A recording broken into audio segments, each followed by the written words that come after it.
Hello, everyone. Welcome back to Toilets and Titles. My name is Justin Stevens. I'm back with you with another Roundtable episode. We've got an exciting one today because there's a lot of news out there. But in the meantime, just to kind of give you guys an insight on what was going on behind the scenes, I had to hurry up and cut John and Jared off a little bit short, talking about where all they're from and everything, just because I thought that would be hilarious. But then I didn't see anybody laugh. All right, but anyway, off-season roundtable episode discussion. We're pretty much talking about camp more than anything this week. A lot of camps, all of the camps are off and going. We've got all the guys here. We've got John, we've got Sean, Frito, Jared, and Jason are down there at the bottom. So we're all over the place. Guys, definitely give us comments off to the side as you're watching this. I see we have a live viewer. I saw Maddie in the chat. We're going to have more live viewers. Leave comments. Be interactive with us. Help us out here. What's going on tonight, fellas? Just living the dream, baby. Living the dream. Football preseason is 1 week away, right? Crazy. Yeah, the Hall of Fame game. Yep. This team right here. The Raiders. Who are the Raiders playing week 1 of the preseason? Good question. Don't Jacksonville. matter. It's Jacksonville. Yes. Man. Slipped my mind there for a second. It's crazy. Some team that'll probably beat them. So we not only get fourth stringers, we get fourth stringers from Jacksonville. Any of you playing DFS, preseason DFS? Oh, God.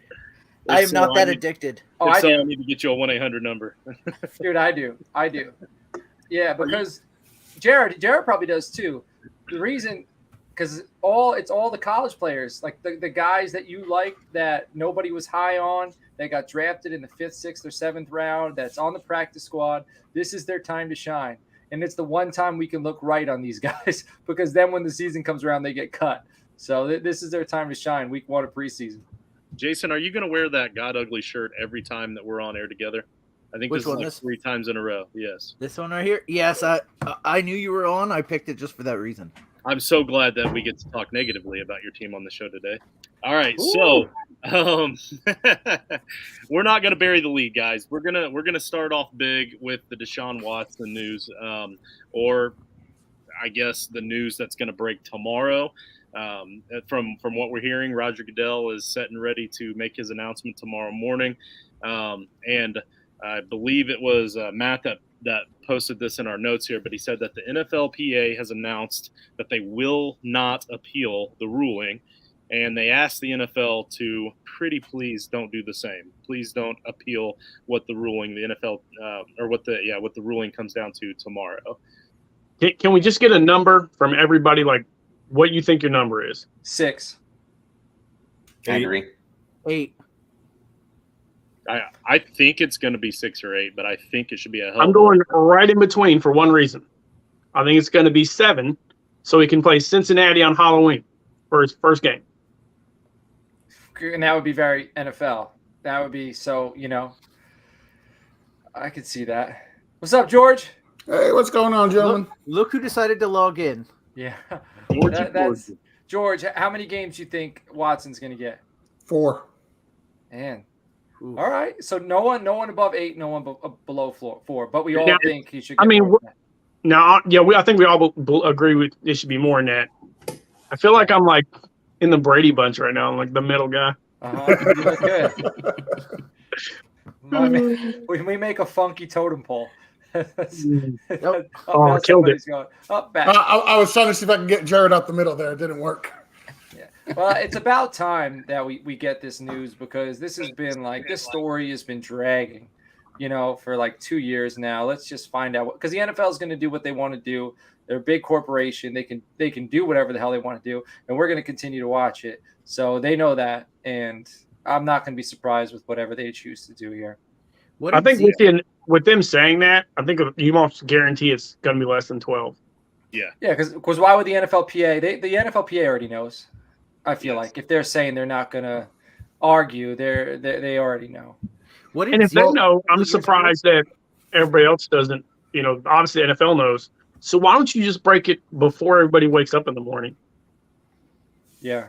Monday, and then by Friday, because they know what they're doing, it comes out on a Monday, and then with training camps going on, somebody's gonna get hurt Monday afternoon, and it's gonna be a big player tears his ACL. We're gonna be talking about this player. The suspension's gonna be old news. That's some bad karma right there. I mean, so it's here's just the the way thing. it is. Guys get hurt all the time, unfortunately. Sorry, George.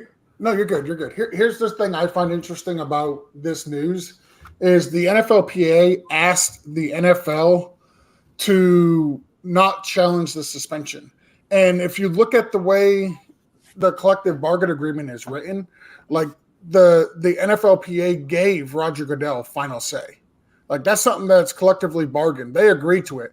And now what they're asking for is they're asking for him to go along with something that they do something they collectively bargained him to have the authority to do, which I believe is unprecedented. I don't think they've ever asked him to not preside over something they've given the power away to him for him to do.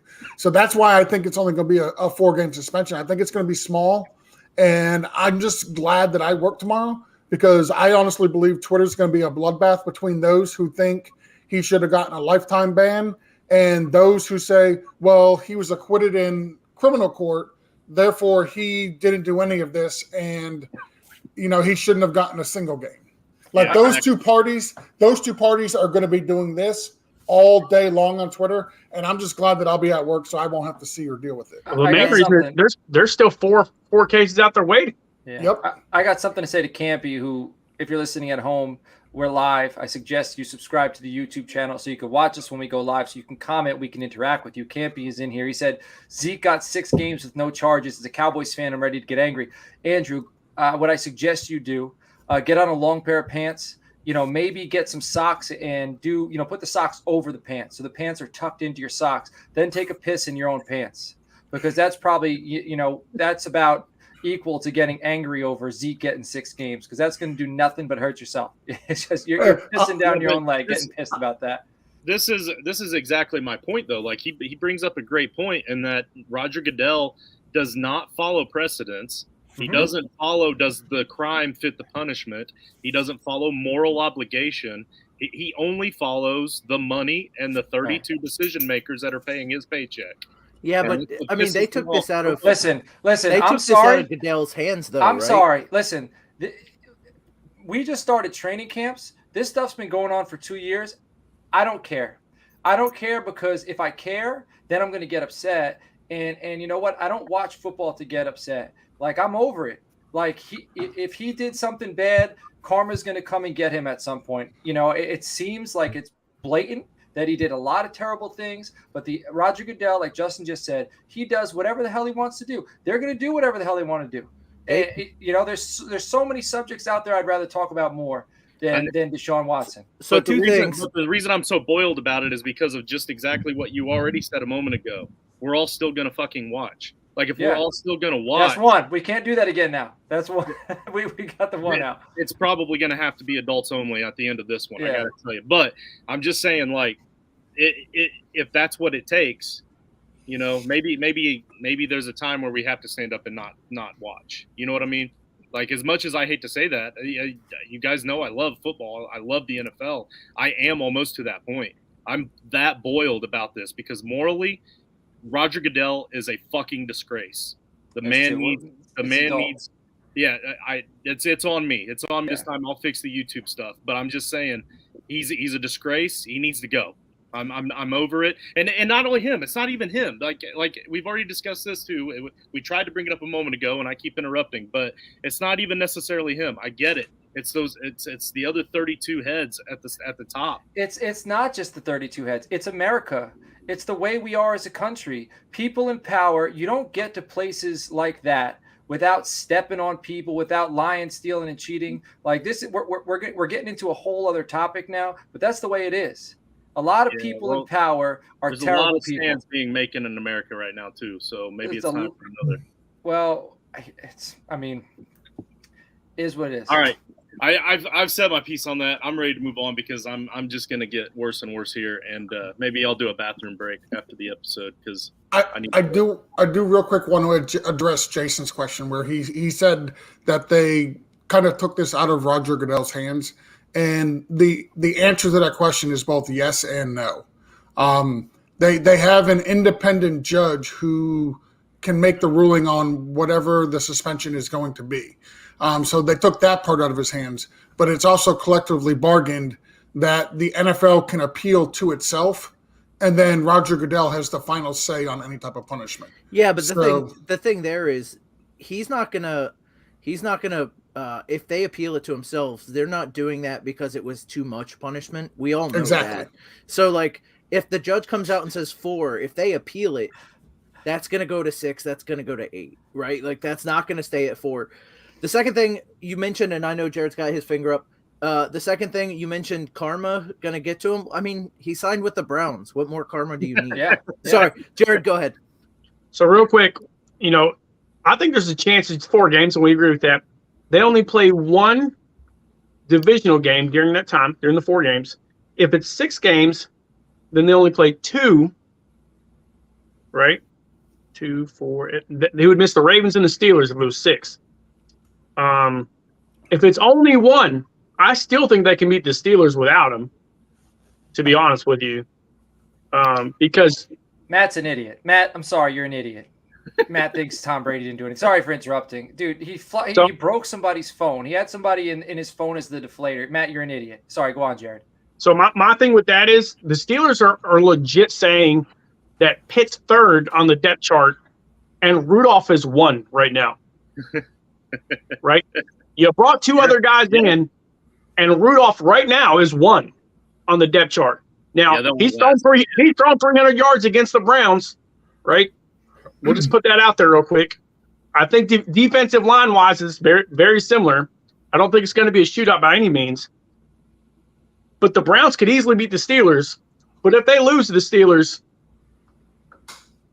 bro, that's sickening to me. But I'm not sure the so schedule. My question to you is how many wins do they get with him out? Because they don't have a tough schedule to start. It's the Browns. I don't know. care. I hope that when he does play his first game, he snaps a twig. But I need to go grab another beer. So all right, before I go, let's just is anybody ready? I'm ready. Next thing on the list, JuJu Yeah. Smith-Schuster. He's looking like a real value with his ADP. A lot of people, especially whoever it was that put that in the note, seems to think that his ADP is going to rise as the redraft season continues. So you guys talk about JuJu. I agree. Yeah, I threw that in the notes because I was just watching him make acrobatic catch after acrobatic catch from Patrick Mahomes this week. And it seems like, and I know it's in camp, and I know they're in shorts, but it's still in coverage. But it seems like the rapport between him and Mahomes is growing. It seems like he's second fiddle behind Kelsey. I know they got Sky Moore. Sky Moore looked like he ran some damn crisp routes this week. He ran some crisp routes, but I think he's going to be the 3. I think it's going to be Kelsey, JuJu, Sky Moore, and I think JuJu is. I'm sorry. After this week, if you're in the middle of a draft, if it's the 7th or 8th round, and you can still get him, God bless you. But I just watched him go in the 5th in a redraft. Yeah, it's going to skyrocket. I mean, we forgot, about JuJu. Go ahead, Sean. You're shaking your head. So I was shaking my head to the 5th round. So for me, JuJu is he's a reach where he is now, and a lot of that has to do with his role within the Steelers was directly tied to ADOT. When he was in the other side from Antonio Brown, and Antonio Brown had the coverages roll over to him. I'm not trying to be rude in that aspect, but we'll say 3 years ago, Ben Roethlisberger even close to Patrick Mahomes is right now? That's what I was going to say. Look, you have Ben throwing to him as the arm started getting worse and just the way everything was going. You got Patrick Mahomes throwing to him. Look, I hate Kansas City, but Mahomes is one of those QBs that's going to make everybody around him. And JuJu, look, he wasn't a bad player, and he's still a young player and stuff like that. He's going to make plays in this offense when you got Kelsey on the other side drawing coverage away. That's why he looks good right now and stuff like that. But also, it's just going to be in general, he is going to be better and stuff like that. And if people ain't paying attention to that and taking him higher, I hope they take him higher because I'll stay away from him and everything because he's going to keep on going higher and higher, leaving other opportunities for other players to be drafted. But one of the most undervalued aspects of JuJu's game, now I think we should let Sean explain himself. I'm just going to say, is his yak after catch. that has nothing to do with, where he's getting the ball or what he's got on the other side. Like, the dude breaks tackles, the dude make plays. So, but go ahead, Sean. So for me, it depends on where you're getting him, and it also vastly depends on league style and format. So I think you're going to see a lot closer to what JuJu was in 2020 than what he was in 2018. I don't think 2018 JuJu was directly correlated to anything other than the drawing away of coverages. Now, I'll take that bet. I'll bathroom board bet that he's top 16 wide receiver this year, PPR. I would be on the opposite side of that. I'll take it. You in? I'll put it on. Keep explaining yourself. I'll add it to the board. Well, it looks like you and Jared are with top 16, and myself and Sean are against. Okay, I'll put it on. Go ahead, Sean. So, I mean, if you even look at like the raw numbers, and granted, you can take Ben's decline into that, and you can take a lot of other things about how the offense changed, and AB not being there, and Deontay and Claypool not being the same garner of coverage that AB was. You're talking about he sort of settled into a role that worked for him when his ADOT went from 9.5 in 2018 to 5.5 in 2020. So for me, the floor is close to the ceiling. And I wrote about this, and I don't remember if one of those, the 32 for 32 on JuJu has come out yet. But the floor is close to the ceiling. And when you're taking a top 24 wide receiver, the floor being close to the ceiling is something that I tend to stay away from, because you're not really going to capitalize on any growth. I think for him, there is safety. There is the ability for him to be that 14 to 16 PPR wide receiver every week. What we haven't seen from him in years, and that's really where the argument comes in, is how much of Ben's decline had to do with his. Yeah. I think it was more of he found a role that works for him. And Mahomes hasn't been the cure-all for all of the wide receivers other than Kelsey and Hill.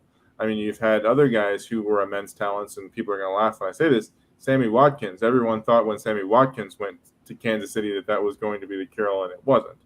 So it seems like that offense for so long has rolled around those two particular players. A guy like Sky Moore, I think, fits much better into the role of Tyreek Hill. I don't think they're going to have one. I think it's going to be rolled by 3 or 4 different players, and I think you're going to see target shares that are much closer to sort of that 15 for 3 or 4 different wide receivers, and then Kelsey sitting somewhere between 22 and 25. I don't think JuJu, if he goes any higher, is someone that I would draft, because his ceiling caps. Like, he's not I don't think we could say what his ceiling is yet. I understand what you're saying coming from where he was and the situation he was in, but we can guess, based upon, how the Chiefs looked and how the Steelers looked. And I'm willing to guess that it's going to be a good, I think it's going to be good. I think the guy's a playmaker. I think Patrick Mahomes has kind of fell off over the past few years, and he needs a playmaker, and I think he's going to lean heavy on his playmakers. And I think his big playmakers are going to be Travis Kelce and JuJu Smith-Schuster. So you said 2020, right? Mm-hmm. Okay, well, he was number 7 in receptions, and he was top 5 in touchdowns. Correct. So, but that's where I was talking about format. So he had, I don't have the numbers in front of me. I think he had 96 receptions. He had 97 receptions. He had 9 touchdowns. But he had under 1,000 yards. Okay. Wasn't he the number 2? He's going to be number 3 on the team here. He'll be the number 2 here. In Kansas City. We really think that? Like, not behind Kelsey, but I'm just saying. That's what I mean, behind Kelsey. The second option is really what I mean. Well, see, I don't think Sky Moore is going to be the number 2 option there. I also believe it'll be JuJu, but I also agree with Sean, where I think in previous years where we've seen the target percentage go to Kelsey and Hill 1-2, and then everybody else got what was ever left over, which wasn't really a whole lot. I think you're going to see a lot more balance from this team than what we've seen in previous years. I think Sky Moore is going to have his games. JuJu's definitely going to have his. I think Kelsey's going to be the most consistent of the 3. But I think you're going to see Patrick Mahomes spread the ball a lot more between the receivers that they brought in, between MVS, Sky Moore, JuJu, and Kelsey. I think the distribution will be a lot more even than what we've seen in years past. I just know that I can't wait to watch AFC West football this year. Oh, it's going to be crazy. It's going to be a gift. The Chargers. So who do we think? I'm gonna point around, and I know I'm gonna go to Rich last because I'll just go to Rich first, just so we can get out of the way. Rich, who's winning the AFC West? All right, the Raiders. Justin, who's winning the AFC West? I got to go with the Chargers. I'm going Chargers. George, where are you going? Kansas City. Ooh, Jared. It's Chargers by a landslide. Ooh. All right, Sean. Broncos. That Broncos. That's my second fiddle. Jason, who you got? Broncos. I love it. We all there's 7 of us, and not more than 3 people agreed on one. The Broncos are going to be dangerous, man. The Broncos. I could see the Broncos not winning the division, but rolling into the playoffs and just being built because they got that defense. They got Russell Wilson. They got experience. They got a ground game. I could see the Broncos being a problem, in the playoffs, man. That defense isn't that good. Can you name their front 7? Because Bradley Chubb. I know Derek Wolfe just retired. I don't know. Didn't they just draft Alex Singleton is their leading linebacker? You want to talk about a front 7? Let's talk about front 11. The Chargers are loaded. Right. The Chargers are absolutely loaded, but they get injured every single year. And we've seen the Chargers have loaded teams in the past and not even make the playoffs. And I understand different coach. Not defensively. Not like last year. Yeah. So, even defensively. I will say that the Broncos do have like 6 or 7 very favorable matchups this season. And I know this by looking at Jared's tag on toiletstitles.com, the little tab up there you can click on, you can see strength of schedule. So I looked it up and I saw about 5 or 6 games there where it looks like they've got a pretty favorable schedule if you're looking for team defense and fantasy football. And while we're throwing out shameless plugs, Coach, I'm going to have you talk about the patreon.com real quick while I look up the next subject that we're going to be talking about. Well, I was just going to tell Jared the Broncos got some bum named Nick Benito. I don't know if he's any decent, but we'll be able to see this. If we get to see him. Yeah, I know that's his boy. Patreon.com/toilets-titles. If you want to support the team and if you want to be a part of the team, part of the title tribe, for the price of a cup of coffee a month, it's like $3. That gets you into our group chat on Discord. Again, that supports the show, but we have a live chat in there. We're all in there all the time. It's 24/7. All your fantasy football questions can be asked in there. Then we have tiers, $5, $7.50, $10, $20 tier. So each tier has different perks. Once you get to the second level, you get to our weekly waiver wire episode that we release Monday night immediately. Sean's going to be doing that. Sean's our waiver wire guy. So you're going to be hearing Sean a lot this season. All right. As a team, we all come together throughout the week as we're watching games, as we're seeing guys go down, and we put on this stock guys that we think, all right, this is somebody you need to target. This is somebody you need to target. Monday night, as soon as Monday Night Football is over, Sean's going to get on the microphone. He's going to record an episode, and that's only going out to our Patreon members. All right. So that you can be prepared.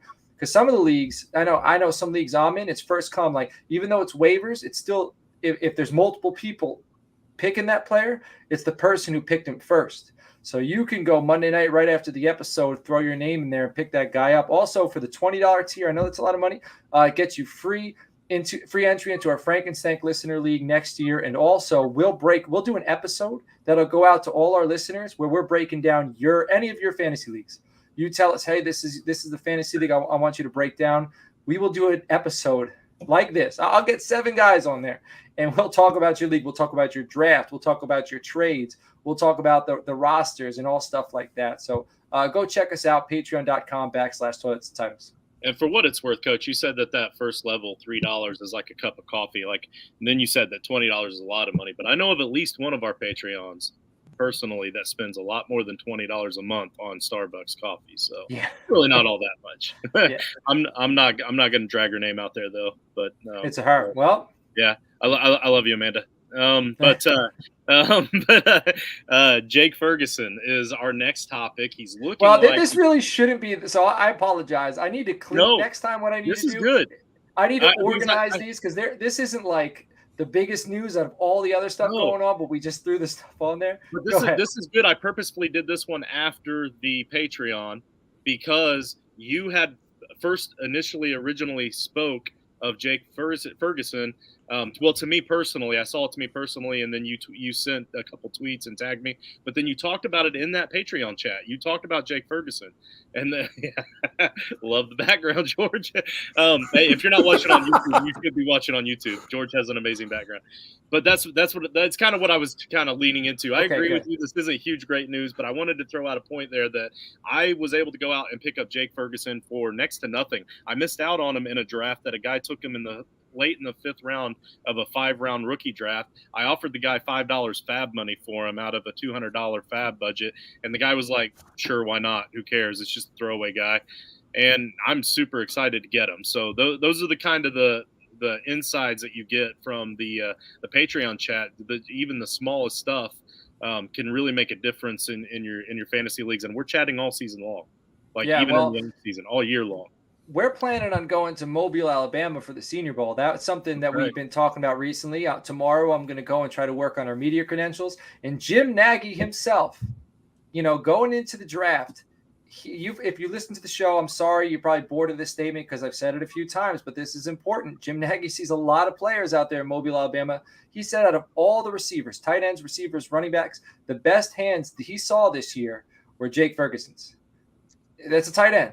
And I like Dalton Schultz. Dalton Schultz knows how to get open. Dak and him connect. But he's on a 1-year deal under the franchise. I don't think they're going to give him the money he wants. And Ferguson's already getting team reps with the first team. And Dalton Schultz has a little bit of an issue with blocking. If Ferguson can catch like him, but he can block, this guy's going to be on the field. And then Michael Gallup's out for the first few weeks. Ferguson's going to get some receptions, man, but it's a long-term play. But I think this year he might actually get some stats. This isn't exactly how I wanted to break the news to our executive producer, Lori Stevens, sitting right over here, that I was making another fantasy football trip with the guys. But hey, at least that news got out there, and she can't kill me for another 35 minutes. So what's next? It's next year. It's next year. It's not this year, right? Hey, I got something I want to add real quick. I need to dispel a rumor. There was just a tweet that was sent out that somebody bet $1,000 for Tua to win the MVP this year. That was not me. I just want to make that clear. I did not bet Tua to win the MVP. It's not a horrible bet. I'm sure those odds are going to be heavily in 75 to 1. Yeah. Don't ask me how I know the odds. Don't ask. It wasn't me. I promise. The team on paper is a great team. You never know. It ain't You're gonna happening. play odds that are heavy odds that could potential. There's potential. Hey, more breaking news based on a comment I just read on YouTube. Justin, you need to sometimes take time with your wife without your phone and or football. Huh. All right. Well, I think that's coming from a reliable source. I don't want to break. I don't want to give away my sources. We don't give away the sauces, but that's what the real kick in the teeth is that I've pretty much taken the summer off, and you guys know this from a lot of the fantasy football stuff, and I still can't put it down. It's an addiction, guys. This is the real deal. Well, it's our fault. You'll come in the chat and you'll be like, "Hey guys, I need 4 or 5 days. I gotta focus on this or that," and then we'll be like, "Yes, but before you go, we need to discuss this, and this." Hey, Lori, since I know you're watching, can you please tell Justin next time he runs across a coffin lid to please stop and pick it up? Yes. Yes. We're gonna have. You know what?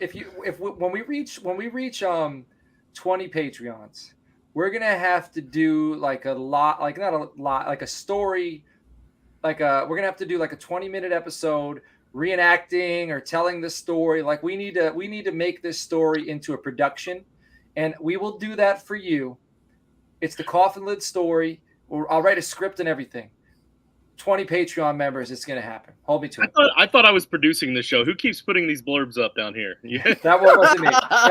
Hey, let's move on to Denver. Let's move back to Denver. We saw news that Jerry Jeudy, take this for what it's worth, sat in on a quarterback meeting. He's trying to, I guess, buddy with Russell Wilson out there. He's trying to get on the same page with them. I've seen a few drops, but I've seen a few crisp routes. Who do we think is going to be the wide receiver 1 in Denver this year? Jared, what's up? I think it's Jeudy. I know. I had an argument with a buddy of mine today on whether I was Sutton or Jeudy, because he took Sutton 2 rounds before Jeudy was taken, and I still believe it's Jeudy. He's just too good. Too talented. It depends if he plays in the slot. If they move him to the outside and everything, yes, I think he'll be the number one receiver there. But if he stays and plays in the slot, for some reason, Russell doesn't like throwing to the slot receiver. Go back and look at Seattle and everything. Tyler Lockett, prime example, probably the same mold as Jerry Jeudy and everything. But the way Lockett moves around and stuff like that from the outside, he gets open more and has better chances because Russell's always running out. I just believe he'll be better on the outside than in a slot. I think we can argue the line is the difference in why you're rolling out in Seattle. That's true. But I believe for Jeudy to be successful, he can't be playing in the slot. Now, obviously, move him around and stuff like that. It'll probably be Hamler in the slot, I think. Yep. So, I agree with you. Yeah. Can somebody block this lady? Yeah. if she's Patreon, we can't block her. Listen. Fan interaction of any type. Yeah. I think she is in one way, in some form, some back. Hey, I learned one thing: you don't argue and fight with HR. So, Justin, this is just going to be a losing battle because we all agree with HR. If I get 6 games for this, then Deshaun better damn well get at least 8. Yeah. Oh boy. Let's move on. All right. Let's move on to something that's almost as heated of a topic as Deshaun Watson. That's Baker Mayfield. Jared, I know you're ready to roll with Baker Mayfield. How did his first day go compared to his second day and the rest of the week? All right. First day, brand new team, playing with the seconds, went 5 for 12, 3 drops. Didn't look that great.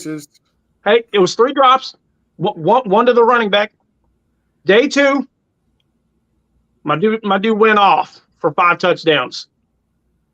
Okay. And there was another drop. That was a touchdown by Anderson, who literally just looked like he was lost on the play. 2 totally different days. Day 3, played with the second team, threw 4 touchdowns. And then yesterday threw another 4 touchdowns. How's Terrace Marshall looking? That's the big question. 4th on the depth chart. Damn it. Not good. It's not good. No, and I'll tell you right now, like DJ Moore, if you bought him before this season, you better buy him this season because he's going to have at least 8 touchdowns, and he's only had 4 every season. Man, 1,300. I'm telling you right now, he's an easy top 12 wide receiver. Easy. If you firmly believe that, I'm just letting you know in case something happens. It's already on the board. In case no, I'm just saying in case something happens with your quarterback in the redraft. I can't remember who you drafted in that redraft league. I've got him on my bench. I made sure to take him late just so that you couldn't get him, just so I could trade him to you later. So that's cool. I got Tannehill to trade with you for Baker. You got Justin. Oh yeah, Justin, the Colts fan, really wants Tannehill. Yeah. He wants him to burn. Dude, I hope you're right. I hope you're right about his success in Carolina. I think he deserves it with all the grit that he plays with and everything that he gave to the city. I took the shit. George Internet doing George Internet things. Yeah, so for him to put everything that he put into Cleveland and then for them to do that to him, he definitely deserves some good karma to go his way. So did you all see the video of Christian McCaffrey getting the Oreos? Oh yeah, that was sweet. That was nice. Speaking of good karma, I guess he asked some kid to bring him Oreos. So the kid came back to camp the next day with the Oreos, and then what did he end up giving the kid? I know he said he was going to send back gloves. He gave him gloves and he signed shoes for him. My man, love seeing that. Yeah. Well, the kid brought him Doritos at first, and he's like, "Man, this is great, but I'd really love some Oreos." And the kid was like, "I'll be back tomorrow." He came back the next day with 2 bags of Oreos, and he shared one of them with the kids, and then signed the other one, and let him have the signed Oreos back too. So that it was Doritos awesome. Are so much better than Oreos. I hope that he has a healthy season. Hey, Oreo better reach out, and Nabisco better reach out to that dude for some Oreo commercial. Hell yeah! I think the best bet there though is to grab a handful of Doritos and eat them simultaneously with the Oreos because you got the sweet and the salty. Have you all ever had the birthday cake Oreos? Oh, dude, there's nothing like it. Tell me, Jason. Tell me. So I'm gonna say the only thing close is the red velvet Oreos, and they don't make them anymore. But the birthday cake Oreos, man, in some ice cream, you want to talk about you can throw that Dorito and Oreo together thing away, man. But yeah, but with some ice cream in that birthday cake, I didn't get so fat for no reason. dude, those are prime. Go ahead. So Rich. inside trade. So me when I was a Frito-Lay vendor and stuff like that, out selling chips and everything.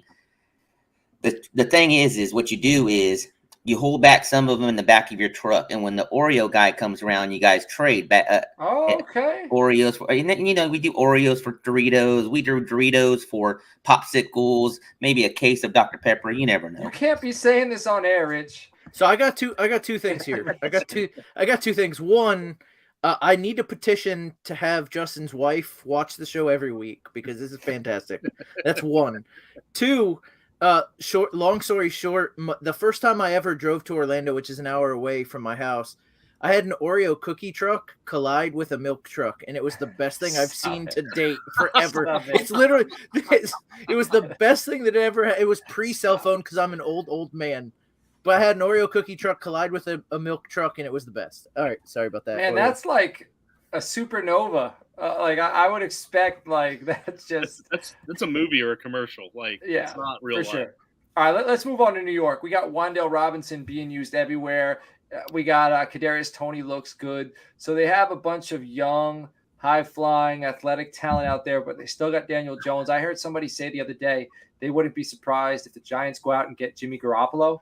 I forget who mentioned it. I wish I could credit this person, but that does make sense to me because I think if the Giants brought in Jimmy Garoppolo, okay, I think it lifts them to another level. I think that they could be exciting to watch. I think with Daniel Jones, they're going nowhere. What do you guys think?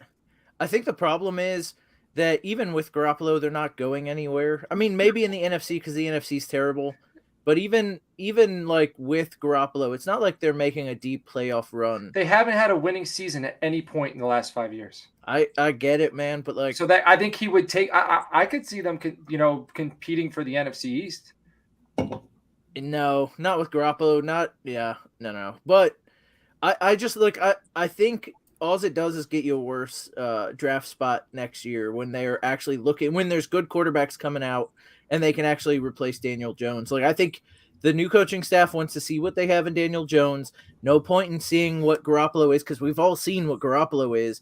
Go take your lumps one more year, and then next year get one of the hot prospects, whatever you land in the draft. I see Garoppolo only ruining their draft position and not getting them anything. Yeah, a winning season, which is great, I guess.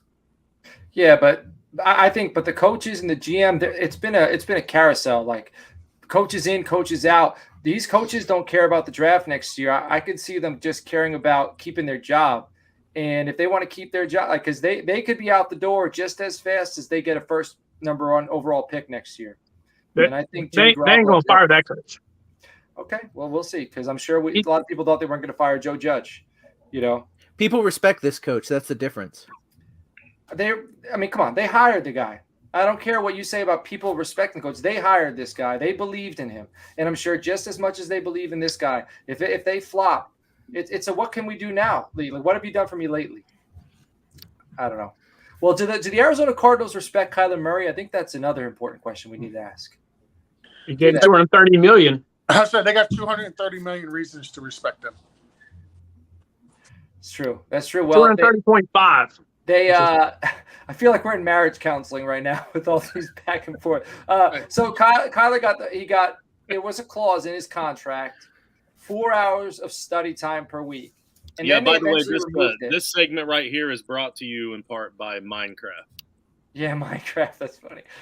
Or Call of Duty. So was it Campy? So I saw somebody tweet out after the fact that the Cardinals removed the clause. Again, I forget who it was. I wish I could source it, but they mentioned that breaking news, like the company that built the Titanic is now trying to add, more, floaty devices to the Titanic while it's already, underneath the ocean. Like the damage is done. Doesn't matter if you remove the clause. You already insulted the dude.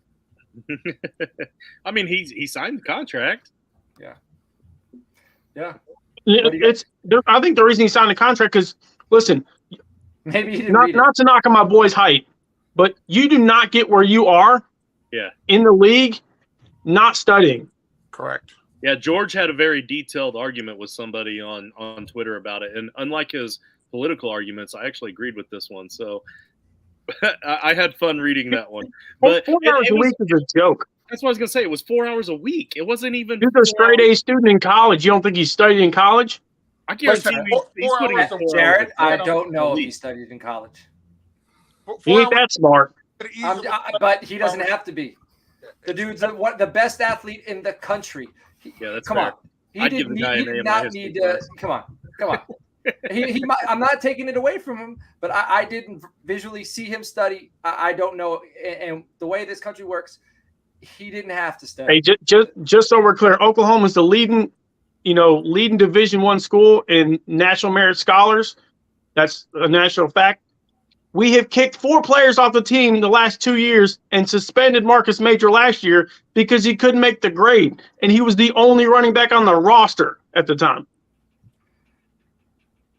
I don't know. Okay, you don't shame a school that is so all about their National Merit Scholars. Marcus Major ain't Kyler Murray. I get that, but he was the only running back on the roster at the time. All right. Well, the University of Florida kicked Cam Newton out while they had Aaron Hernandez on the roster and the Pouncey brothers. They also had Tim Tebow on the roster. Right, and they had Chris Leak. So, I mean, like, you're willing to, some guys you are the sacrificial lambs, and some guys you're willing to push through. It's the way. I mean, Cam Newton was caught stealing laptops. Yeah. Well, he threw it out the window. He threw it out the window. He ran up the stairs. He threw the laptop out the window. So he's kind of caught stealing laptops. But, they had enough on the Pouncey brothers and Aaron Hernandez getting in trouble down there. But this is another topic for another day. Let's move on to the Bucks. All right, we got some Buck fans in the house. Jensen, do we know exactly what happened yet? Like, I want to retract what I said at the start of the show. Like, I love talking bad about the Bucks when Jason's on, but I don't like this reason. I should not have said it that way. I feel like a horrible person because, especially with Ryan Jensen potentially and most likely, it's an ACL injury. He's out for the season. That's not how you want to see a team that you dislike go down for sure. But especially the dude's like an Iron Man. Like it's been like 6 seasons. I think I put it in the notes. I got to double check, but I think it's been like 6 seasons in a row that the guy has not missed a game. Like as an offensive lineman in the NFL, it doesn't get much more Iron Man than that. So do we know for sure it's an ACL or have they not? No, they haven't announced it yet. But as of 1 day ago, that was still the speculation, and it happened 2 days ago. So. I mean, coach is saying it's going to be months, if not the whole season. Whatever it is, it's bad enough that he ain't going to play until deep into the season, if at all. So, no real news. But at this point, he's not going to start the season. It sounds like they're going to go with Tyler Hainsey, a guy that they really liked. It's going to be a competition there between him and I forgot the other guy that they really like that they've got. But what it does mean is all 3 of their interior linemen are going to be brand new going into the season. That's what it really means. Now Hainsey did play last year. I like that name. Yeah. So Hainsey did play last year a bit. He had to step in, and they were really high on him. Tristan Wirfs says that he could learn a thing or two from Hainsey because now Hainsey isn't as physically gifted as Wirfs is, but he's smart. He's heady about the game. He knows the game. But also, like one of the last snaps in practice the other day sailed over Brady's head, which is not great when you're talking about a center. What I'll say about this is I believe this is going to be a good thing for Leonard Fournette, because and Fournette. I could give a shit about his rushing. Excuse me. I'm sorry. That's 3, Justin. No, we're good. We're already past. Past it. Yeah. All right. I couldn't care about Fournette's rushing as much as I care about the 84 targets and 78 receptions, something along those lines from last year. And with Tom Brady having less time to pass up the middle, I see a lot more dump offs in his future. So, for me, Fournette, this is a good thing for Fournette. The only guys out there, they're talking about the center from the Browns. Jensen? No. J.C. Treader. I mean, he's on the side. He's not on a team right now, and the Browns weren't considered a great offensive line last year. It's not like teams were beating down his door. So yeah, pick him up because you need another center in case something happens to Hainsey and you're back up now. But I don't. There's nothing out there that's going to be a Jensen replacement. So, do you feel like there is going to be any drop off from Arians to Bowles, or do you think it's going to be business as usual? Neither coach makes a difference. I don't think there's going to be a large drop off because I think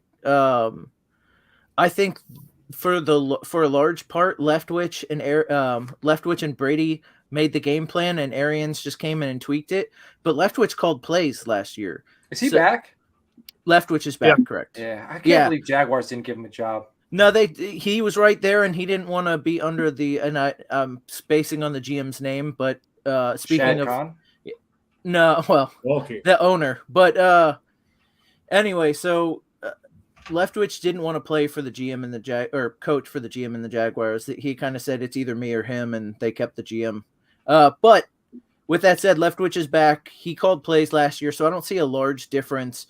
Defensively, maybe the other thing I can see is Arians would let people get into the doghouse, and Todd Bowles actually he doesn't do that, and he looks for different things. So some of these guys like Miller. My head's all over the place. But Scotty Miller, for example, got into the doghouse last year. You didn't see the field. Came in and played okay when he had the chance to play. Bowles is talking high about Scotty Miller, although what's he going to be 6th or 7th on the depth chart now? So that's the difference I can see in the offense. There's not going to be as big a doghouse.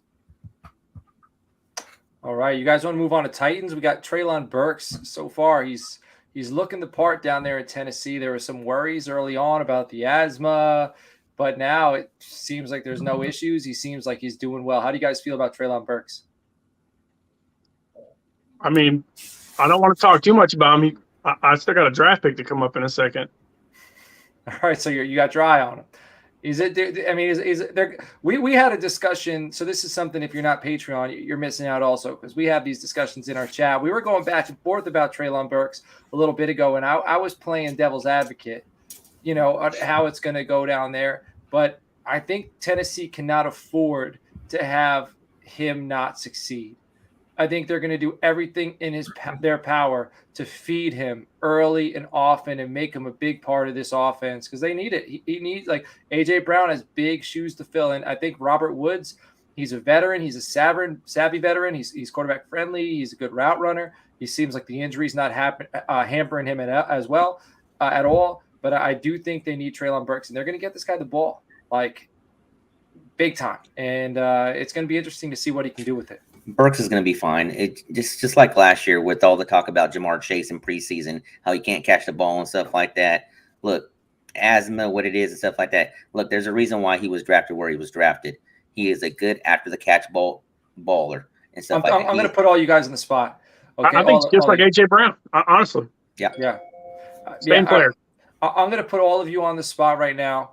Who's winning Offensive Rookie of the Year? Sean, who's winning Offensive Rookie of the Year this year? If you had to put your money today, who's it going to be? We got Garrett Wilson, Chris Olave, Breece Hall, Treylon Burks. Where's it going? Drake London. All right, down there in USC. My man, Jared. I got to be honest. Originally, I was going to say Drake London, but I'm going with Treylon Burks. Okay. All right, George. Drake London. All right, Rich. Burks. Man, so it's London and Burks. We got no love for Olave, no for Garrett Wilson. Hey, you know what? No for I got to Breece take Hall. mine back. I was going to say Olave. Okay. I'm going to take mine back. Okay. James Cook. James Cook, Buffalo. I like it. Okay. All right. Where are you going, Justin? Man, Cook is interesting, but yeah, I guess I don't know. I think probably Burke just because of opportunity. I think he'll between the fact that offense can actually move the ball a little bit, that kind of gives him an advantage over Drake. So I think if Henry is healthy, he is going to help Burks so much. Yeah. Right. Yeah. I think it's going to be Breece Hall. So I like that we got two running backs in there. We got wide receivers. I like the Drake London one because he was my wide receiver one going into this draft, and I'm excited. Now, do you think Drake London's going to be wide receiver one with Mariota playing a full season? I mean, I'm sorry, not wide receiver one. I apologize. Rookie of the year, is it going to be due to Mariota? Or do you think that Ritter's going to take over and it's going to be Ritter just airing it out to his big targets. Which do you think, Sean? So I keep penciling in week 8 for Ritter. I don't think Ritter is actually. We've had this discussion in the chat before. I don't think Ritter's. And I don't know that he's NFL caliber, but he's definitely not ready. I do believe it's a little nebulous in Atlanta because they. I'm sorry. Explain nebulous, please. Cloudy. Okay, go on. So it's a little nebulous in Atlanta as far as because Pitts is technically the wide receiver 1, but they call him a tight end, and you see all these videos right. essentially doing wide receiver things. For me, Mariota has always utilized tight ends pretty well. So I mean, Drake London and Kyle Pitts. I mean, the positional difference is really just a paperwork thing. Like I don't see as far as catch radius and the routes that they may run and things like that. I think London will help Pitts and Pitts will help London because Pitts got drawn into so many bracketed coverages last year, which is why Russell Gage did so well when he normally wouldn't have. But for me, Mariota will probably play the first 7 or 8 games, and then Ritter will take over after there because they're probably going to be 1-7 or 2-6. Do you think his peak will be with Mariota or Ritter? Mariota. Okay. I like it. All right. Drake London, what I love about him is not only his length and his catch radius, but his finesse. His body control is elite. It's elite body control for somebody that's that big. Like the dude has great body control in the air. All right, let's move on.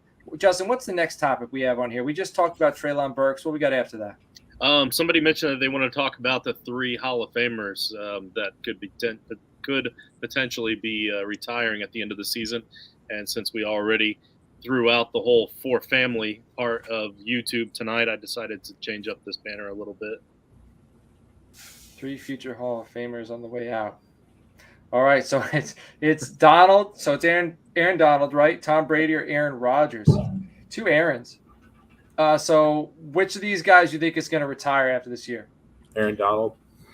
Yeah, you think he's legit going to go? If they win another Super Bowl, I think he could retire. I don't think Brady or Rodgers are walking away. I think Brady might walk away after moving to Miami. But for me, I don't think any of them are going to retire, but I think it's more likely that if the Rams win another Super Bowl, that Aaron walks away. Aaron Donald walks away. Do you think the Rams are going to do it again? No. Okay. So either do I, but man, Allen Robinson, the fact that he fell into their lap, that dude's going to have a phenomenal year. He's going to have 1,200 yards, about 85 receptions. I think. And Ben Jefferson just got hurt. Allen Robinson's going to eat. He is going to eat this season. I don't think Rodgers is going to retire either. I don't know, man. I feel like next year we could be having the same discussion about all 3 of these guys. I think the only person on this list that retires will. I don't think Aaron Donald's going to retire. I don't see Aaron Rodgers retiring at the end of the season. I think if any of them go, it will be Brady. You got to think it's got the floor is going to fall out for him at some point. Like he keeps proving us wrong, but there is going to be a day when it just ain't working for him anymore, and it's got to be coming soon. It's funny we say that because they brought this up the other day. Kellerman 6 years ago said that Brady was going to have his fallout that year, and he's won 4 Super Bowls. Yeah. Well, that dude's a jerk off. So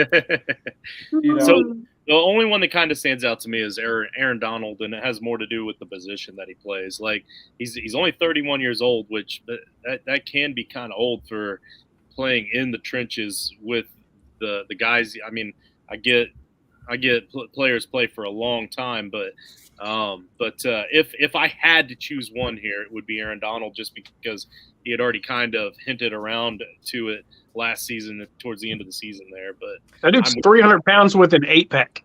Do we think he goes to UFC after the NFL? Serious? No. No? No, I think he takes a sideline gig or he goes work for like ESPN or Fox. I don't know, dude. Aaron Donald's a bad man. He seems like a pretty upstanding guy, though. I don't see him being sleazy enough to be a college coach. No, I said UFC. Oh, my bad. I said. No, I thought you said USC. He's not going to fight. Man, I don't know. He did say something about being Dwayne Johnson today during his interview, or yesterday during his interview. Not only that, did you not see that play at practice today where he had that player and he was choking him, pushing him back as he was? Dude, that's his signature move. he probably chokes like 2 or 3 dudes a season. Probably. You know, that's what UFC I'm baby, saying. UFC bound. I could see him in there, man. He could make a lot of money doing that. And one gig, like you don't have to practice, 150 days a year and play 17 games. You just one fight. You can make as much as you're making in one season. That dude is an absolute freak, but you look at the UFC, he'd be fighting in the heavyweight division, and you had guys like Brock Lesnar who are all American wrestlers that would get their asses handed to them in the UFC by these guys who are Brazilian jiu-jitsu fighters. Like that's a whole different world compared to the NFL. Yeah. There's not a snowball's chance in hell he's going. I don't know. Jake Paul's doing it, right? He's boxing and stuff, and that dude's a clown. So I think Aaron Donald might be able to find himself a fight. My hope is that it's Tom Brady, though. That's my hope. That he's fighting Tom Brady. Are you? I think all three are. I think all three are gone. What's that? I think all three could retire. All right. So it looks like let's move on. We got buying or selling. Which of the preseason I've got a good answer hype? for this one. Go ahead. I've got a really good answer for this one. So traditionally with preseason hype, I'm selling every bit of it because it's all BS, but unless it has to do with my team, and then I love it and I'm all for it. Well, what is the hype? It's all is the hype? What is the hype we haven't discussed yet? Like, is there other hype that you guys are hearing that we haven't yet really brought up? I guess what I'm getting at is just like player X is looking good with. No, I get it. Let's put it out there. There's got to be hype. Like, what are you guys we're hearing? going to be talking about some of it later, but I can go ahead and throw it out there. Like I've been on Rashad Bateman for pretty much since they drafted him. I thought that it was a good fit for him, even though they talk about how they are traditionally a run team, but I think he fits that offense really well, and he's connecting well with Jackson right now. And I know that's not my team. I'm not a Ravens fan by any means, but I am a Bateman fan, so of course I'm buying into that hype. And then of course Paris Campbell is going to be absolutely amazing for the Colts for a game and a half, and I cannot wait for that lightning in a bottle to catch at the start of the season again, but he's looking good, and they have him all over the field too, not just in the slot. They've got him playing everywhere, and he's looking good. He's catching balls and making Matt Ryan look young again.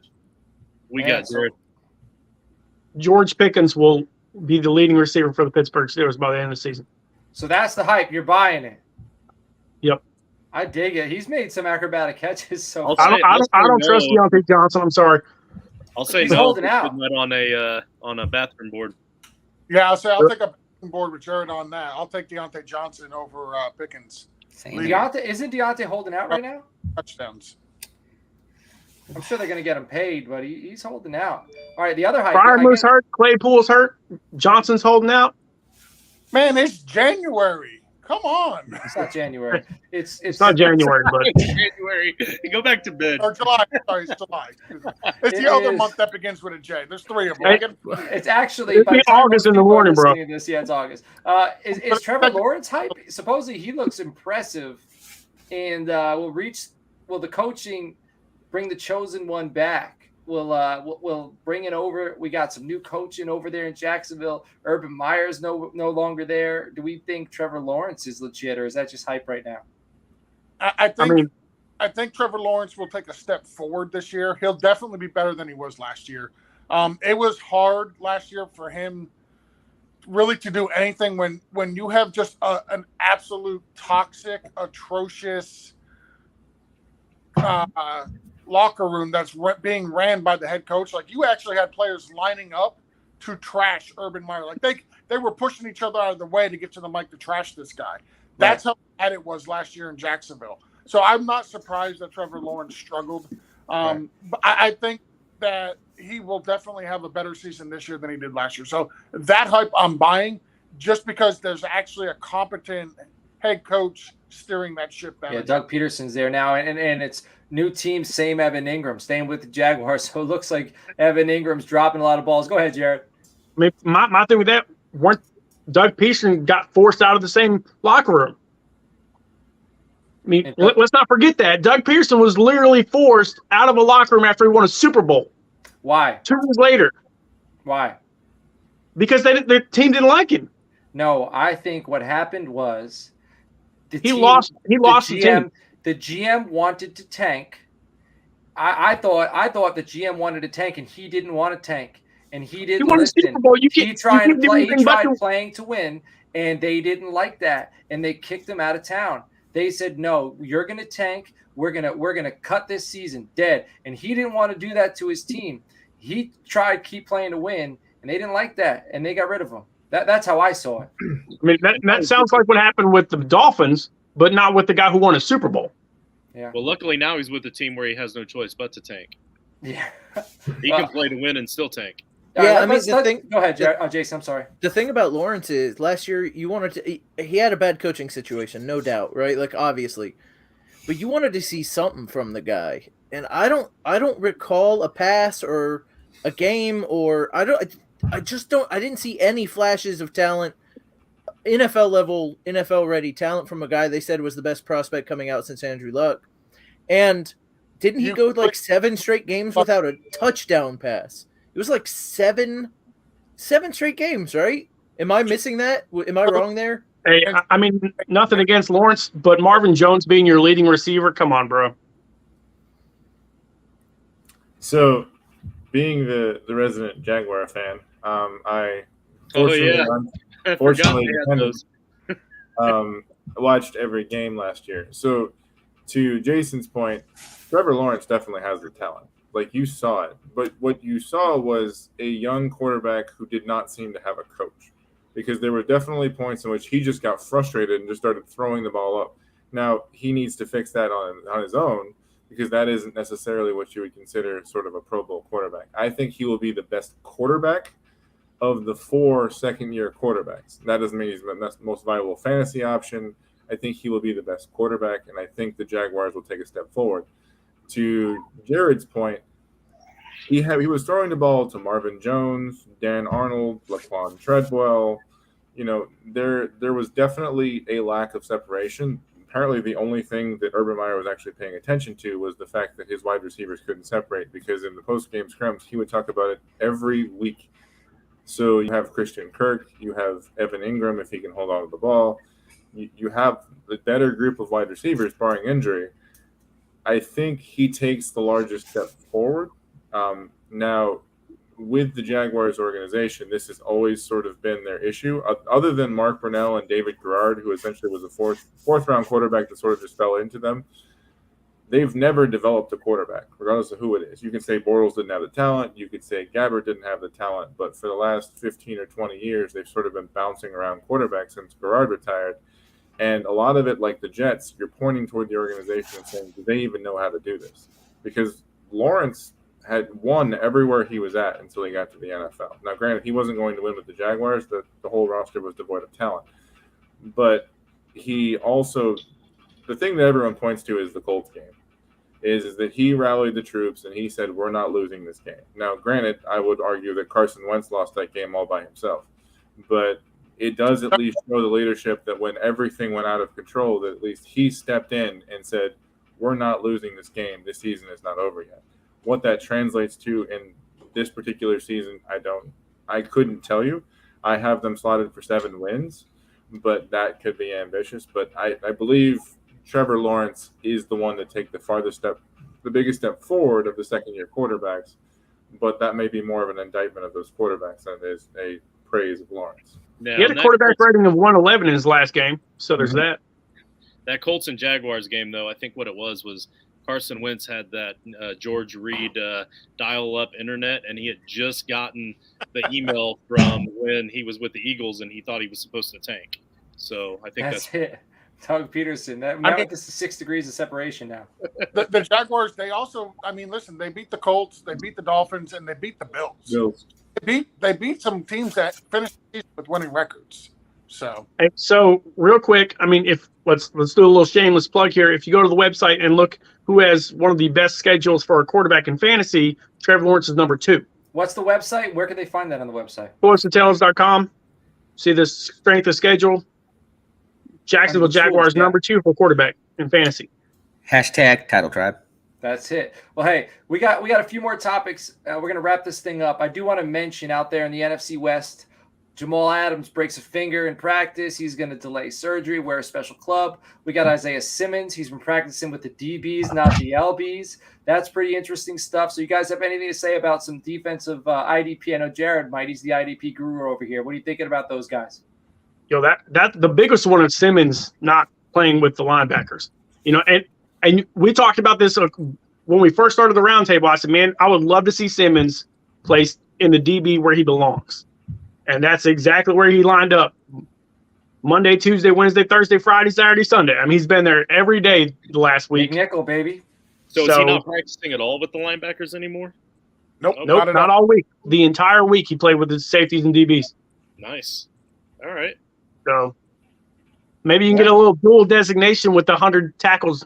Yeah, man. If you play him at safety, he's playing like a linebacker down in the box. I like that stuff. He's going to be a box linebacker, basically. Yeah. Big nickel. All right. So let's wrap it up with the NFC West. Let's wrap it up with the San Francisco 49ers. All right. This is like the big news that hit right before we went live.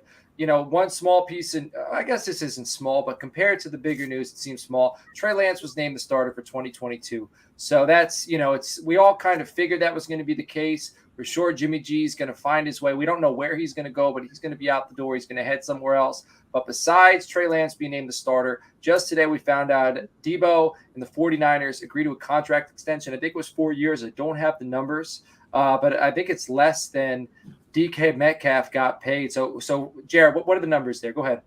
It's 3 years, $73 million extension. Okay. What's the guarantee? 58.1 million guaranteed. Oh, okay. Okay. All right. So they got him through what? It's 3 year extension on top. Did he have 1 year left in the deal?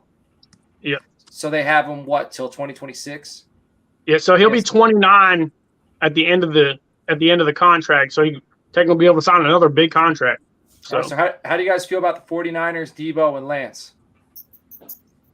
I mean, you got to help Trey Lance. I mean, we have the pass, that we showed earlier from Toys and Titles. If you check out Twitter, the pass doesn't look that great. It's a phenomenal catch by Ayuk, but I love Ayuk. I always have. Man, a lot of people thought he was going to be the guy, but you got to add Debo. Had to. Yeah, right. They bounce off of each other too. Like they both need each other. Yeah, I was going to say, I was actually going to reply to that the pass doesn't look good comment because I think we focus on that a bit. If the pass was underthrown, I'd give a shit. And I know we already hit. I'm sorry. Good, if the pass was underthrown, I'd care, but the pass was in a good spot. So it can wobble as long as it gets there, man. That's all I care about. It wasn't even the wobble. It was how it was thrown, sidearm off your front foot. Yeah, it got there. It did. And you know what? But that also could have to do with experience. Hopefully that they can nail that down. The dude had 1 full year at quarterback at North Dakota State. Now he's got 2 years in the NFL. This is going to be his first year starting. So we got to hope that the 49ers can get him a little more disciplined, but they got to get him game ready. And it don't matter, how it gets there. It's like Jason said, it's just got to get there right now. Next offseason, they can work on nailing it down. But right now, I like Ayuk as well. I'm going to take this back to another Toilets Titles chat inside, something you might see in the Discord if you join the team. But we were talking about N'Keal Harry, and there were people in the chat trying to say N'Keal Harry was dog shit in college, and he was not. He was so damn good that he made Brandon Ayuk look average. Brandon Ayuk was on the roster too. If you tell me that you thought Brandon Ayuk was going to be better than N'Keal Harry, I'll shake your hand because I did not. I don't know a lot of scouts that I followed that a lot of them thought N'Keal Harry was going to be the guy, but Brandon Ayuk comes out. I mean, it also has to do with he transitioned from running back. The dude played running back and then transitioned to wide receiver. So I'm sure that had to do something with it. He probably fully developed by the time he got to the NFL. But then Brandon Ayuk, I'm sure the Patriots fans wish they drafted him and not N'Keal Harry. I know it was a year later, but it's crazy how that works, man. Things change. Harry was a beast in college. 1,088 yards and 1,100 yards. He was a dog, 100%. But yeah, things change, man. Some guys just aren't cut out for the NFL, and a lot of those wide receivers are wide receivers who end up with the New England Patriots. That dude from Marshall, what the hell? I can't think of his name right now. I remember they drafted Chad Jackson from UF. Every wide receiver. So it's like the Patriots are the opposite of the Steelers. The Steelers draft a wide receiver, get him on your fantasy roster. There's a chance he's going to ball out. The Patriots draft a wide receiver, avoid him because he's probably he ain't going to do too much. All right, Avoid him at all cost. You guys have anything to say before we wrap this thing up? Go ahead, Jason. We aren't going to talk about the fact that Tua actually hit a long bomb. I know George is dying to mention. Oh, I didn't see it. George, go ahead. I'm sorry, George. Talk about your boy. No, I threw that in the notes just as a joke. I didn't even look at the notes. That's how well I know George. Go ahead, George. Go ahead, George. I'm sorry, man. I'm sorry. Tua was it? I know that Waddle looks like the real deal. And if you think that's hype, it's not hype. That's truth. Jalen Waddle is going to be a top 5 wide receiver in fantasy football this year. I am telling you, I don't care what the rest of these guys say. I don't care. If they say no, don't listen to them. Get him on your roster because that dude is going to cook. He's going to cook. We'll make that a board bet, and I'll even give you top 10. I'll take Waddle. Top 10? I'll take top 10 easy. Waddle's going to do it in his sleep. Yeah, he's not going to be a top 10 wide receiver this year. Okay, he's going to. In PPR, he's going to. He's going the to. It's going to happen. Dolphins are not going to throw enough for him to be a top 10 wide receiver. Okay, it's going to happen. He's going to get 8 to 12 targets a game. It's going to happen. All right, I got George and me or no, Rich and Coach or yes. Hey, real quick, mine has the 32nd worst schedule for wide receivers, just so we're clear. So I will take that back. Yep. What do you mean, like 32nd worst as in? Yeah. Wide receivers scoring fantasy points against their schedule, 32nd in the league. It's a rough schedule for. Oh, it's a tough schedule. Okay, so you're against top 10 as well. Got you. Oh, he said top 5, but I'm with you. I don't think it'd be top 8. I cannot wait for the reckoning when this season is over and Jalen Waddle is a top 5 wide receiver. The dude has 136 receptions for like 1,400 yards, and you all are going to say, "Damn, I wish I would have drafted him this year." Hey, Coach, I am uber competitive. I don't want to get any of these board bets wrong, but if there's ever one to get wrong and me just not give a damn, this is it. Okay. All right. We'll see. I'm on the train. I'm buying it. But this ain't just hype. I've been on this train since probably last season, the end of last season. And they had a top 6 wide receivers had a top 6 in Miami last year. They had what? I'm sorry. 32nd this year. And what were they last year? 6. But those things change too. Every I know year. I'm not trying to say that it's not important to look at the strength of schedule. But last year, you looked at the Bengals and you thought that game was we're going to stomp out the Bengals. Like it's a good tool to have, but I guarantee you, if it's 32nd right now, when we look at it when the season's over, it's going to change. It's going to be different. Yep. Defense has changed. Look at Washington last year. And the one thing Waddle does have going for him is he is most likely going to get the secondary coverage, not the primary. Yes. So underneath, man, dump off. Well, does that mean we think that Tyreek is going to be top 5 as well? No. At what point? Waddle's going to outscore Tyreek. What my point though is, if Waddle is performing at top 5 wide receiver performance week in, week out, in order to keep him top 5, at what point does the defense shift and start playing their ones on Waddle because he's tearing it up? Like, I'm just saying, like defenses. Waddle will have 20 to 25 more receptions than Tyreek Hill. I'll put that on the board too. I'll take that bet as well. Put it on the board. All right. So the real question is, what side is Waddle going to play on? Because we know it's real important with Tua as the quarterback. He's going to move, man. He's going to move around. He's gonna be in space. They're gonna find space for him. He's gonna get the ball close to the line of scrimmage. He's gonna get the ball across the middle. He's gonna have deep right. He's this year's Cooper Kupp. He is this year's Cooper Kupp. They better throw it fast at one of the worst offensive lines in football.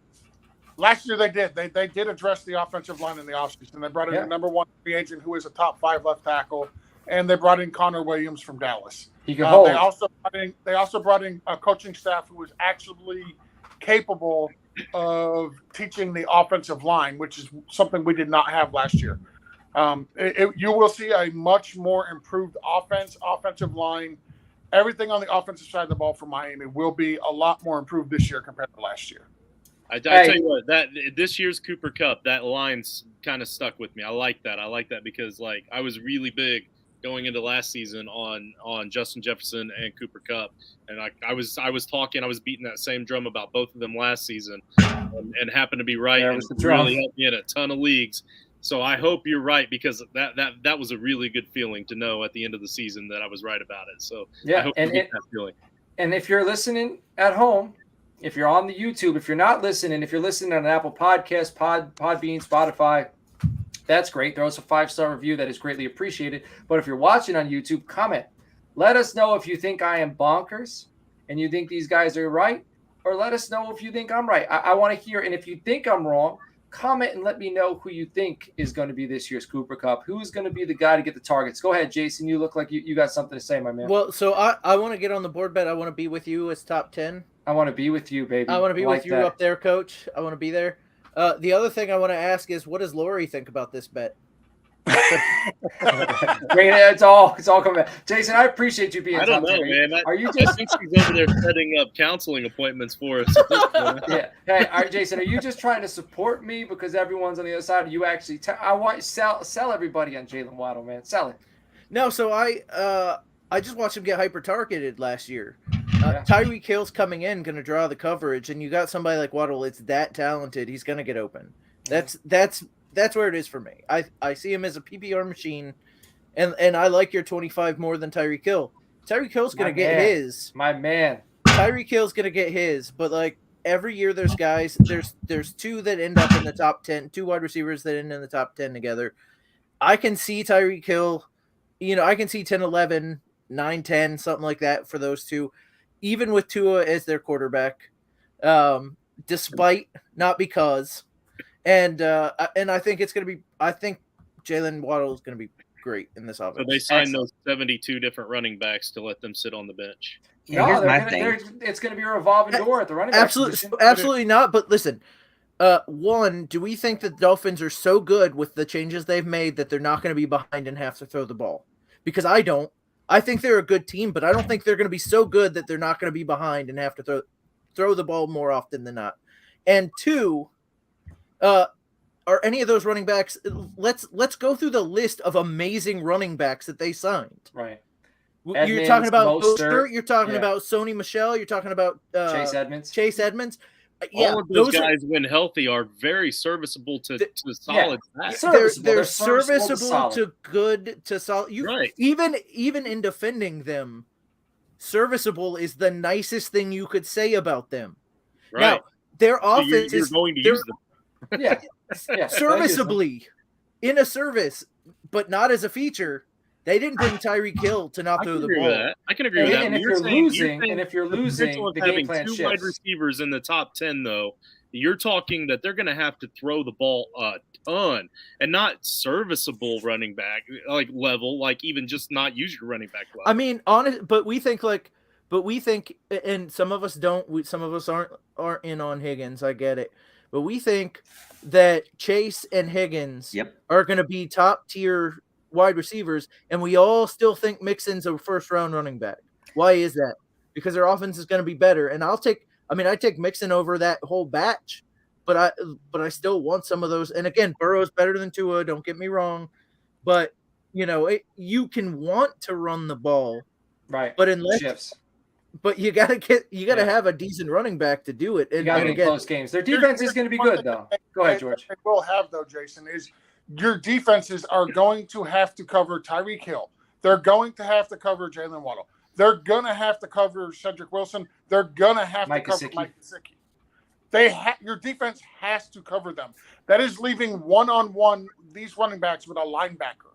Right. One-on-one. Right. And then you look at the speed that the Dolphins have, not just on offense, but in that backfield. Chase Edmonds is not Chase Edmonds, I'm sorry, Raheem Mostert, and I get the whole when he's healthy. I'll totally acknowledge the man has never been able to be healthy, but when he's healthy, he is one of the fastest running backs in the NFL. He can beat 99% of all linebackers one-on-one. And real quick, how many yards does Tua have this coming year? Yeah, that's what I was going to say. All the list of all those teams that have had two wide receivers in the top 10 every year. To be fair, I don't think Tyreek's going to finish top 10. I think Tyreek's going to fall somewhere between 16 and 19. I think he's going to be like. But I want a list of all those. Hey, we're talking running backs, and you know what Jalen Waddle can do? He's an extension of the running game. He's an extension of the running game. You give him those bubble screens, like McDaniels don't care. He don't care which running back gets the touches. He's not a fantasy guy. That'll help you. That'll help you. It will. He will. He's That'll going to give you bubble screens. He's gonna find a way to get this guy the ball in space. But I see Rich and I see Sean both chomping at the bit to get in this. So Rich, go first, and then Sean, I'll pass it to you. So if you go to our site, totalstiles.com, and check out our rankings of receivers, there's 2 teams in all of our rankings that we have 2 receivers rated in the top 15. One is Cincinnati with Chase and Higgins. The other team is Miami with Hill and Waddle. It's on brand. Sean, go ahead. So to the comment about the running game. So the sort of dichotomy of the same argument we're having here as far as whether serviceable means feature. So McDaniel comes from the Shanahan system. The Shanahan system has made people like Mike Anderson, Jeff Wilson, Elijah Mitchell, has made them fantasy relevant and has made the offense function around them. So feature back in a Shanahan offense is not the same thing as a feature back in Tampa Bay or a feature back in Seattle. The offense is specifically made for a specific type of running back. Now, the one thing that I will give a lot of people is the San Francisco offense and San Francisco running game is notorious for injuries. It is a thing where they like small, shifty backs like Chase Edmonds. So I think when he's healthy, will be a very fantasy viable running back in the tune of 14 to 16 PPR points a game. But, you know, it's a very violent way of running the ball. Like they're initiating contact with the running back. That is sort of the point. So, you know, I mean, you saw what it did to someone like Todd Gurley. So the entire offense, I believe, is going to run off of the 2 wide receivers and then the running backs. I believe Jalen Waddle and Tyreek Hill's success and whether or not they're top 20 or top 12 or top 8 is going to do with how well that running game functions and how well those backs who have notoriously been injured stay healthy. I think they'll combine. I think we're going to see 4 games of RB1 from Edmonds, 2 games from Michael, 2 games from Mostert. Like I think they're going to combine all together. They'll combine to make an RB1 for 17 games. That's my belief. So go ahead, Jared. My question is, so if you think he's a top 5 receiver, Tua has to throw much more than 2,600 yards. He threw 1,000 yards on 100 receptions to Waddle last year, so more than 100 receptions. Jalen Waddle had 100 receptions last year. Yeah, you're right. And I know I'm right. He had 104 receptions, I had right? him on my roster, and he cooked. And I get that. Okay, I get that. The thing about that is you know, and now he's got more talent around him, and Tua's got another year in the system. He's got a new coach who's going to help him out. I mean, who actually believes in him? Not. Do you think Tua's going to throw for 4,000 yards compared to 2,600 that he threw last year? He don't need to. He's going to have to because they're going to 1,400 more yards. No, it don't have to because I think Tyreek Hill is going to draw coverage away from Jalen Waddle, and I think Jalen Waddle is going to get targets 1 yard off the line of scrimmage, 5 yards off the line of scrimmage, 10 yards off a drag. I think he's going to fall into 100 receptions. He's going to fall into it. I think they blanket the right side or the left side. Sorry. Okay, well, maybe McDaniels, who just got this job, isn't an idiot, and he's going to know that. And he's going to change his scheme to adjust against it. I will agree that McDaniel is not an idiot. I heard him on the Pat McAfee show. That dude is awesome. But real quick, I want to talk to Rich real quick because, Rich, one of your points was that we had Waddle ranked in the top 15 on toiletstitles.com, but that goes by an average of what people had put. And when they ranked their top 15, so only 4 people even ranked Jalen Waddle in the top 15. And how many people ranked? Hold on, that only 6 of us average. But my point is, 2 of us are crazy. Hold on, Rich himself did not actually rank Waddle in the top 15.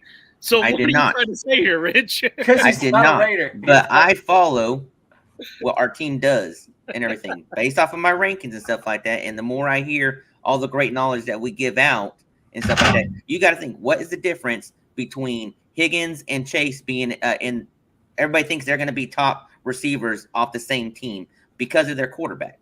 Okay, look, I know quarterback throws 5,000 yards, one throws 2,000 yards. Joe Burrow's a dude. Joe Burrow is a dude. He's a dude.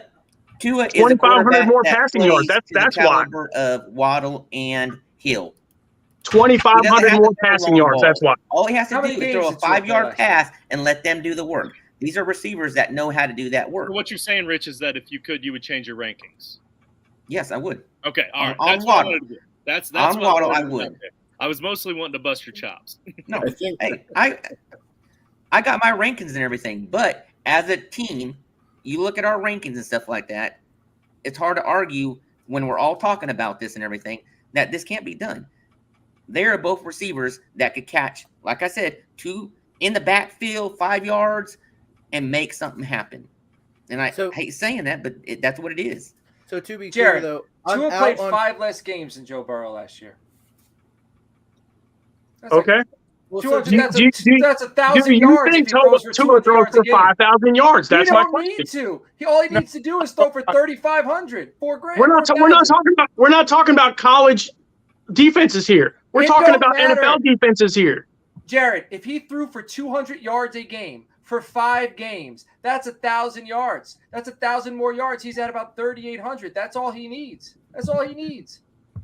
Now, listen, one of those games that they have him as playing also is the game where Jesse Davis literally whiffed a block that was so bad.